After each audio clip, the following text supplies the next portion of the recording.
निर्मला की दो बहुएं थी। एक बहू प्रिया बेहद अमीर घर से थी और वही एक बहू अंजलि बहुत गरीब घर से थी।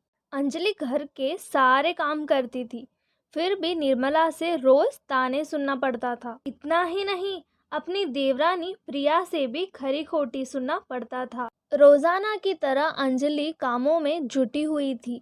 अंजलि, अरे ओ अंजलि, अरे अंजलि की बच्ची कहाँ मर गई? आई माँ जी। हाथों में चाय लाते हुए अंजलि हॉल में आती है। क्यों रे मेरी गरीब बहू, चाय बना रही थी या सो गई थी? इतना वक्त लगता है एक चाय बनाने में?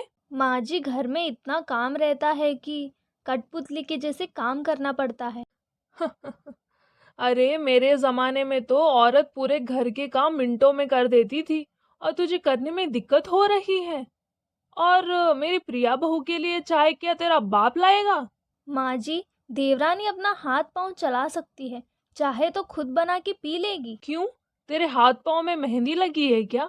चुपचाप जा और चाय बना के लेके आ। जी माँ जी। सास की बात सुनकर अंजलि प्रिया के लिए चाय बनाने लगती है। पता नहीं सासू माँ मेरे साथ ही ऐसा बुरा बर्ताव क्यों करती है।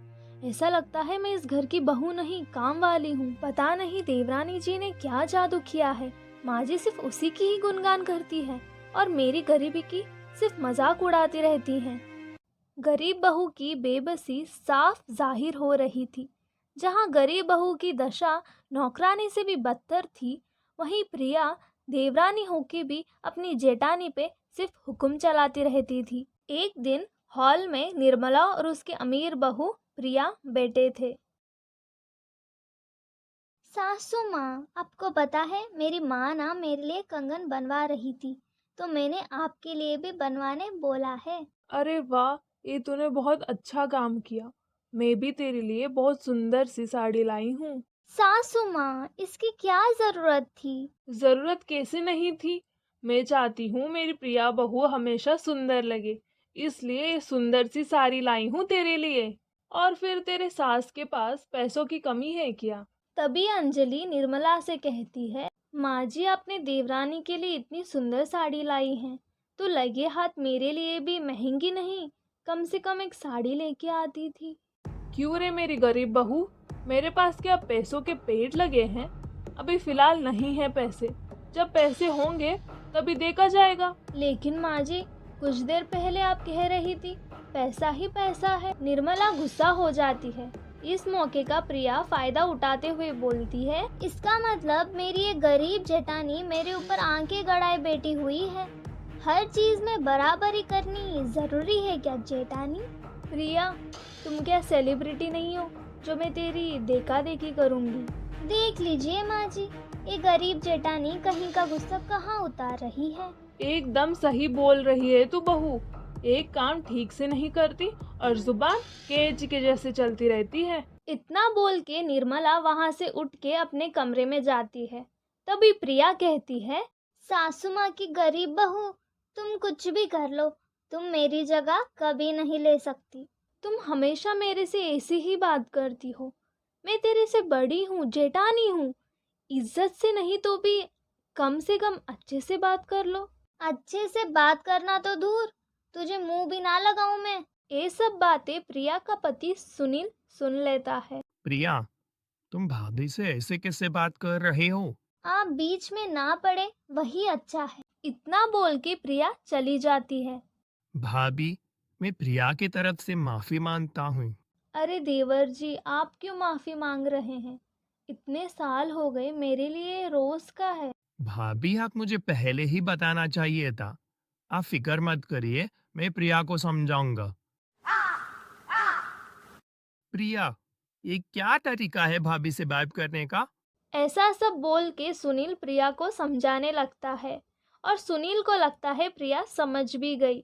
लेकिन अगले दिन ये क्या, मैंने बोला था चाउमीन बनाने के लिए और तू ये सब्जी रोटी दे रही है। बाकी सबको काम पे जाना रहता है और चाउमीन से उनका पेट भी नहीं भरता। मैं शाम में बना दूंगी। तुझे क्या लगता है तू मेरे पति को मेरे खिलाफ करेगी और मैं चुपचाप सह लूंगी? एक बात सुन ले, तू ना भिखारी की भिखारी ही रहेगी। इतना बोल के प्रिया खाना छोड़ के अपने कमरे में चली जाती है। क्या हुआ? बहुत उदास दिख रही हो। जी कुछ नहीं, आपको देरी हो रही है, आप जाइए। अंजलि अपने पति को भी कुछ नहीं बोलती क्योंकि उसको पता है सासू माँ और देवरानी बहुत चालाक है और दूसरों को कुछ बोल के फायदा नहीं है। प्रिया ने चाउमीन वाली बात अपनी सासू माँ को बोलती है। निर्मला ने अंजलि को खरी खोटी सुनाई। एक दिन निर्मला की तबीयत बहुत ज्यादा खराब हो जाती है। 1 घंटा हो गया, सासू माँ की चिल्लाने की आवाज नहीं आ रही। जाके देखती हूँ। ऐसे अंजलि निर्मला के कमरे में जाती है। माँ जी, क्या हुआ? आप ठीक तो हैं? अरे, आपको तो बहुत तेज बुखार है। माँ जी, मैं अभी आती हूँ। इसके बाद अंजलि किचन में जाती है और काढ़ा बना के निर्मला को पीने के लिए देती है। इसके बाद अंजलि निर्मला के सर के ऊपर ठंडी पट्टी रखती है। अंजलि कभी निर्मला के हाथ दबाती तो पैर। इस तरह पूरी रात अंजलि निर्मला की सेवा करती है। अगली सुबह प्रिया अपने सास के कमरे में आती है। गुड मॉर्निंग सासू माँ। क्या हुआ? आपकी शक्ल मरीजों जैसा क्यों लग रहा है? माँ जी की तबीयत कल रात से खराब है और उन्हें बहुत तेज बुखार था। तो फिर मैं तो चलती हूँ, कहीं मुझे भी बुखार ना हो जाए। इसके बाद प्रिया जाने लगती है। तभी निर्मला उसकी सारी बहानेबाजी समझ जाती है। मुझे तो लगा था तू मेरी हाल चाल पूछने आई है, मगर तूने अपने तेवर दिखा ही दिए। अंजलि, मुझे माफ कर दे। मैंने हमेशा तुम्हें नीचा दिखाया और तुम्हारी गरीबी का मजाक भी उड़ाया।